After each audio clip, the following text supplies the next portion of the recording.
the LA Rams just beat the Tampa Bay Buccaneers 34-24. Really, in my mind, it was 34-17.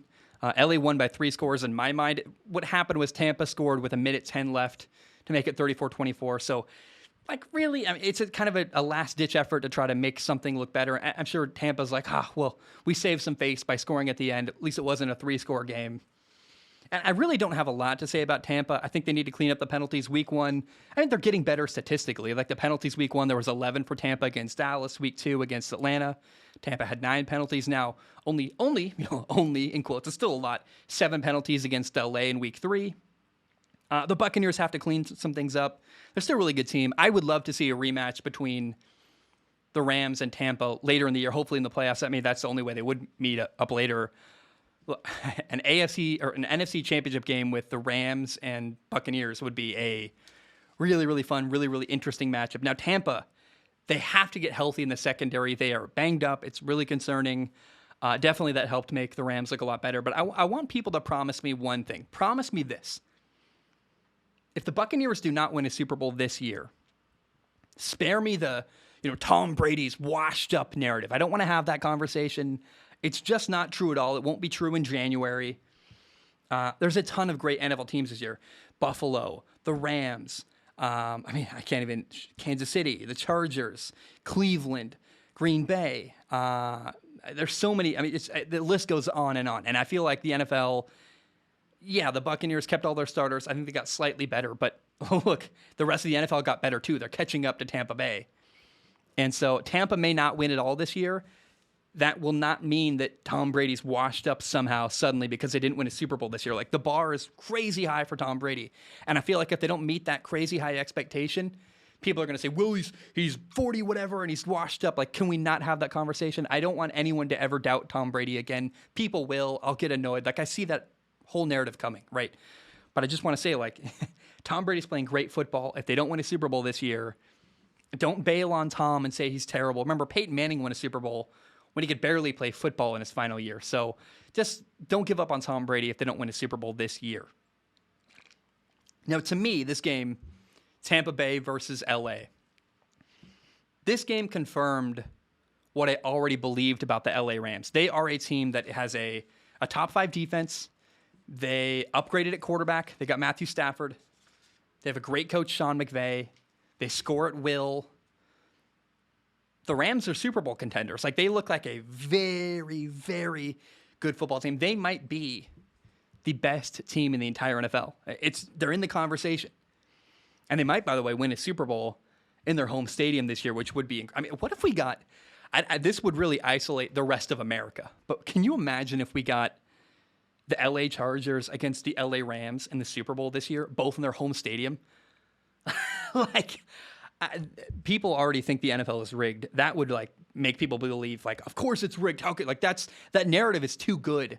It sounds like a movie, but that would be an incredible, weird, I don't think actually good for the NFL because it would really isolate everyone else not in LA and not on the West Coast. But I think that would be a very interesting Super Bowl. Now, it's so much fun to watch Sean McVay and Matthew Stafford, coach and quarterback. They're a great pair. Sean McVay is 35. Matthew Stafford is 33. And they've both given each other what they've always wanted. Matthew Stafford always was in Detroit wanting to win, wanting a good coach, wanting to play with a good football team. Now he gets to do that. Matthew Stafford is completely fulfilled. And Sean McVay, there's no way for years he didn't feel held back by Jared Goff. By Jared Goff, man, I think that Sean McVay felt like he always knew he was elevating Jared Goff, always wanted more from his quarterback. Now he gets that. Sean McVay and Matthew Stafford are just having the time of their lives. They are so happy. It's a dream come true for them. And again, I think the Rams might be the best team in the entire NFL. Now, again, in fairness to what we saw against Tampa, Tampa Bay does have a ton of injuries in their secondary. It does show how weak the secondary is for Tampa. It helped make the Rams look really, really good. I mean, the Rams were doing everything they wanted throwing the football. Sony Michel had 20 or 16 carries for, I do know the number was 67 yards. Sony Michel had 67 yards on either 16 or 20 carries. Someone look that up. The point is, I think Sony Michel is going to be really very much what the Rams need when they need to run the football because Sony Michel is very capable and the the scheme Sean McVay has elevates running backs. So Sony Michel is a perfect fit for the Rams. And then they didn't even need to run the ball this game because Tampa couldn't stop them at all throwing the football. And consider this, by the way, that the Rams lost 7 different assistant coaches during the offseason. And because of Sean McVay's success as a head coach, the Rams have been getting their coaches poached off their roster and out of their organization for years. They lost Zach Taylor, head coach of the Bengals. Matt LaFleur went to be the offensive coordinator in Tennessee so he could call his own plays. Now he's a head coach of the Green Bay Packers. Brandon Staley just left to be the head coach of the LA Chargers. There might be more. I'm blanking. There might be more people, but that's at least 3 former Sean McVay assistant coaches who are now head coaches of other NFL teams. So Sean McVay, it reminds me of Nick Saban the way that, same with Bill Belichick, right? When you are very successful, people you work with get hired away. And you have to find a way to make up for the fact you lost really good coaches around you. Sean McVay, to this point, has done that. It's very Nick Saban-esque, who every year seems to lose his offensive coordinator. The offensive coordinator leaves Alabama, goes to be a head coach somewhere else. It's unbelievable. It's like, wow. If you want to be a head coach in college football, go be Nick Saban's offensive coordinator for a year or two. You'll get a job like that. Bill Belichick, every single assistant coach he has seems to go be a head coach. Other places they fail sometimes. Flores looks pretty good in Miami. We'll see how he does there long term. But again, I want to point out how impressive it is about Sean McVay that he can lose this many coaches, have this much turnover on his coaching staff, and remain with a really good level of continuity, winning every year. It's unbelievable to me, the coaching job Sean McVay has done. And I want to give a shout out to Cooper Kupp. He had 9 catches for 96 yards, 2 touchdowns, had a really savvy out route. I love seeing this from Cooper Kupp where he ran an out route, then he stuttered in, then he ran back out. It was like I've never seen a stutter out before. I texted my buddy Nathan Hawthorne. He played D1 receiver at Portland State.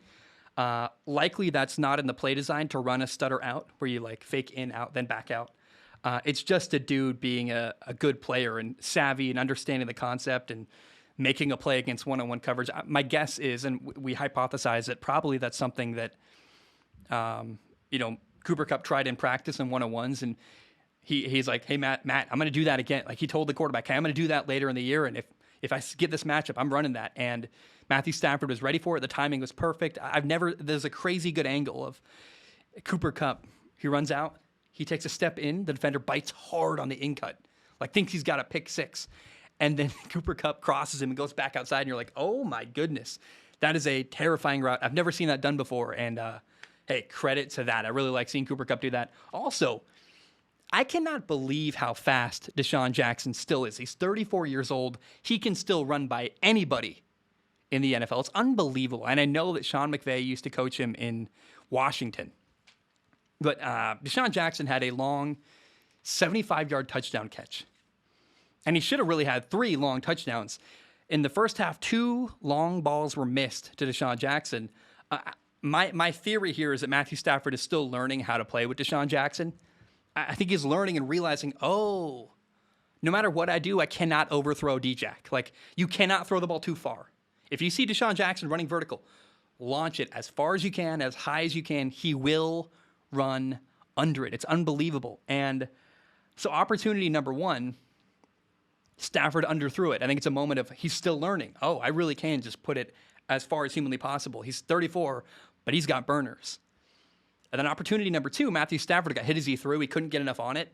And I know that after the first underthrow, I'm sure Deshaun Jackson said, hey, dude, it's me. Like, you can throw that thing as far as you possibly can. I'll run under it.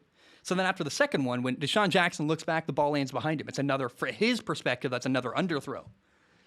That's when Matthew Stafford, I'm sure, went to go tell him, hey, I got hit as I threw. We're on the same page. I know what I got to do. I just got hit as I threw. I couldn't get enough on it. And the reason why you tell Deshaun Jackson that after the second vertical where Deshaun Jackson's open, but the ball is underthrown a second time, you have to tell him, hey, I don't want you to lose faith. I know what I got to do. I just couldn't get enough on it that time because I got hit as I threw. My arm got hit. And then on try number 3, bam, 75 yards vertical, like an amazing touchdown. And I think we're going to see more of that as the year goes on. It's just so cool to see Matthew Stafford playing in a big game like this where this is probably one of the most, if not the most high-profile regular season games Matthew Stafford has played in since his college days. I mean, I would not be shocked. Matthew Stafford played quarterback at Georgia in the SEC. There has to have been a game or two against. They played Florida, I'm sure, in that year or two when he was playing at Georgia, because they played Florida and Georgia play every year, both SEC teams. I have no doubt that was a really high-profile regular season game.